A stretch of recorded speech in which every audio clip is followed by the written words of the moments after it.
Pada kesempatan ini kita diskusi sedikit tentang hidrokarbon. Dalam diskusi tentang hidrokarbon ini kita akan berbicara tentang beberapa hal. Antara lain, kita akan membahas tentang senyawa hidrokarbon. Kita juga membahas tentang isomer hidrokarbon, sifat-sifat hidrokarbon baik sifat fisik maupun sifat kimia, pembuatan hidrokarbon, dan kita juga akan membahas tentang sumber dan kegunaan dari hidrokarbon. Berbicara tentang hidrokarbon yang berhubungan dengan kimia organik, bahwa hidrokarbon adalah senyawa organik yang terdiri atas atom hidrogen dan atom karbon. Senyawa hidrokarbon merupakan senyawa karbon yang paling sederhana, tetapi dapat membentuk suatu senyawa yang kompleks.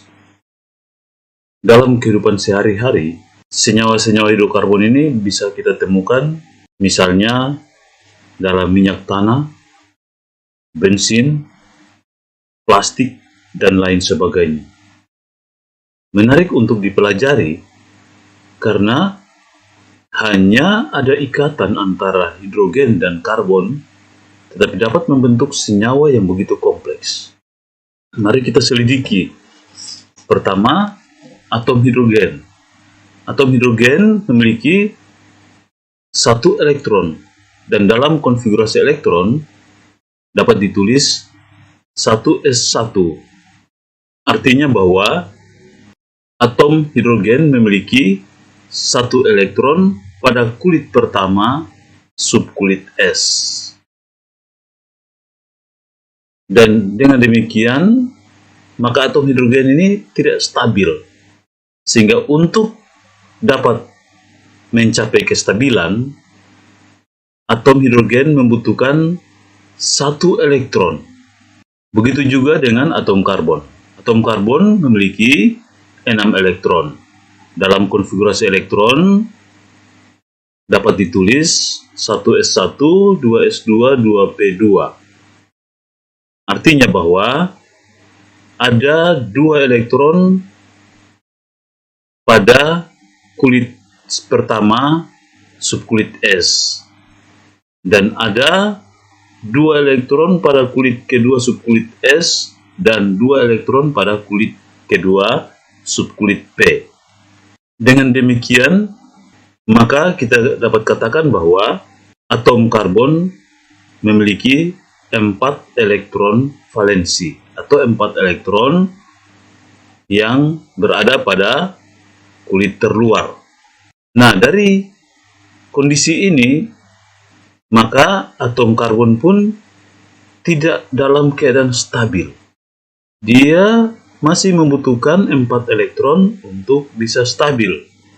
Dengan demikian, maka ketika ia berikatan dengan hidrogen akan membentuk ikatan kovalen, baik itu kovalen tunggal maupun kovalen rangkap. Masih ingat ya pengertian ikatan kovalen? Misalnya pada gambar berikut, ujung dari garis ini dalam kimia organik tidak seharusnya menulis nama atom jika atomnya adalah hidrogen. Sekali lagi, dalam kimia organik, ujung dari ikatan ini tidak ditulis nama atom jika atomnya adalah atom hidrogen. Sehingga dari gambar ini kita dapat ketahui bahwa atom karbon dapat mengikat 3 atom hidrogen dan 1 atom karbon lain, sehingga ia dapat stabil. Dengan demikian, maka 3 atom hidrogen ini pun masing-masing telah mengikat atom karbon. Dari sini, baik atom karbon maupun atom hidrogen masing-masing saling menggunakan satu pasang elektron. Demikian juga yang terjadi pada ikatan rangkap, baik rangkap 2 maupun rangkap 3. Senyawa hidrokarbon ini terdiri atas rantai lurus terbuka dan rantai tertutup atau cincin. Lebih jelasnya, kita akan melihat klasifikasi dari hidrokarbon. Senyawa hidrokarbon terbagi atas dua, yaitu senyawa alifatik dan senyawa siklik.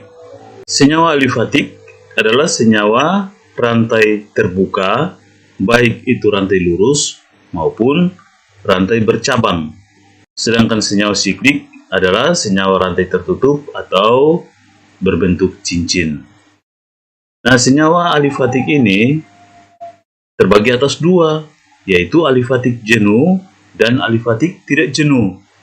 Contoh dari senyawa alifatik jenuh adalah alkana, sedangkan contoh dari senyawa alifatik tidak jenuh adalah alkena dan alkuna. Sementara itu, senyawa siklik terbagi atas dua, senyawa karbosiklik dan senyawa heterosiklik. Senyawa karbosiklik adalah senyawa siklik yang rantai lingkarnya hanya terdiri atas atom karbon saja.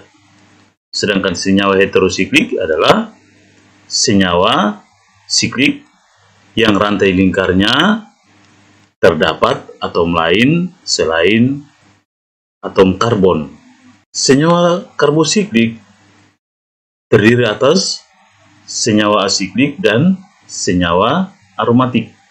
Senyawa asiklik adalah senyawa karbosiklik jenuh yang hanya memiliki ikatan tunggal. Contohnya adalah sikloalkana. Sedangkan senyawa aromatik adalah senyawa karbosiklik tidak jenuh dengan rantai melingkar atau rantai aromatis yang mempunyai ikatan rangkap dua terkonjugasi. Artinya bahwa ikatan terjadi antara atom C tunggal dengan atom C rangkap yang terjadi secara selang-seling atau secara bergantian. Dalam senyawa hidrokarbon, kedudukan atom karbon dapat dibedakan berdasarkan jumlah ikatan atom karbon tersebut. Misalnya dalam gambar senyawa ini, kita dapat membedakan mana atom C primer, mana atom C sekunder, mana atom C tersier, dan mana atom C kuartener. Atom C primer adalah atom C yang dapat berikatan langsung dengan satu atom C lain. Dalam contoh senyawa ini, kita dapat melihat mana atom C primer. Nomor 1, nomor 6, nomor 7, nomor 8, dan nomor 9. Sementara atom C sekunder adalah atom C yang berikatan langsung dengan dua atom C lain. Dalam contoh senyawa ini, kita dapat melihat atom C yang dimaksud adalah atom C pada nomor 2, pada nomor 4, ya. Lalu atom C tersier adalah atom C yang berikatan langsung dengan 3 atom C lain. Dalam contoh senyawa ini, kita dapat temukan pada atom C nomor 5. Sedangkan atom C kuartener adalah atom C yang berikatan langsung dengan 4 atom C lain. Itu pun dalam contoh senyawa ini kita dapat temukan pada atom C nomor 3. Senyawa hidrokarbon alifatik dapat membentuk deret homolog. Deret homolog adalah suatu kelompok senyawa karbon dengan rumus umum yang sama, mempunyai sifat yang mirip antara suku-sukunya, dan pada setiap suku yang satu ke suku yang lain atau ke suku berikutnya, dia akan bertambah sebanyak CH2. Itulah definisi dari deret homolog. Sehingga kita ketahui bahwa senyawa hidrokarbon alifatik adalah senyawa alkana atau senyawa alifatik jenuh yang membentuk ikatan tunggal.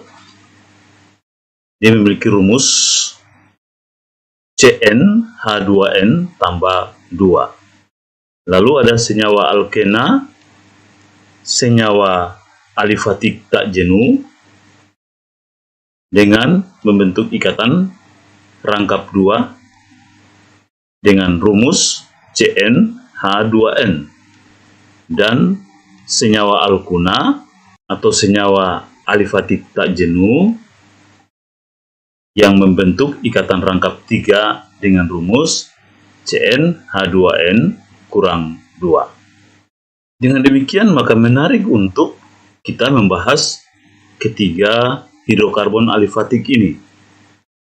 Dan untuk membahasnya, maka kita akan membahas satu persatu pada pertemuan berikut. Oke, sekian dulu dari saya. Akan kita lanjutkan ke pembahasan tentang alkana pada pertemuan berikut. Sampai jumpa.